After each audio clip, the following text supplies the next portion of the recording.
Come with me while I draw a server and talk about some of my experiences in the service industry. So, the character I'm drawing is loosely based on my best friend McKenna.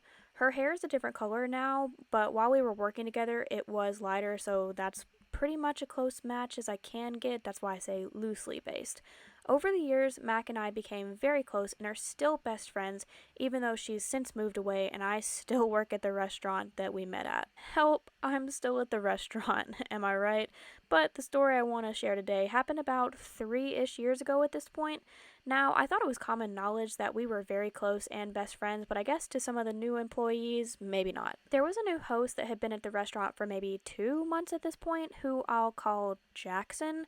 Fake names, obviously. So Mac and I were closing together and we were pretty busy that night. Some of the appetizers at the restaurant are made by servers and host. I noticed that a lot of McKenna's appetizers were not being made and I helped her out by making some. She was on top of it though and didn't really need any help because she's an MVP server. During the rush, Jackson came up to me and let me know that he had purposely not been making McKenna's appetizers because she had made him mad. Naturally, I said, "Oh, really? Tell me more," because I wanted to see where he was going with this.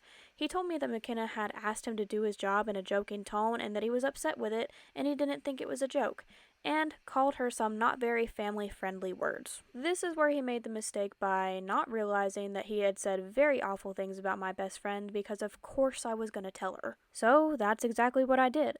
I told her everything he said, and I was planning on going to management about the situation because this was far from the first time that Jackson had caused problems amongst the other front of house staff by being a toxic coworker.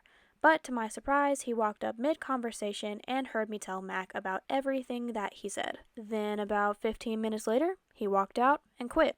Moral of the story, do your best to not create a toxic work environment for other people. The service industry can be super fun and the best place sometimes, but it's never boring, and once you think you've seen it all, the service industry universe hits you with an Uno reverse card and shows you something even crazier. Because this is far from my craziest story, but I thought it would be a good one for one of the first videos of my series on drawing servers and sharing my stories. I gotta keep y'all coming back for more stories somehow.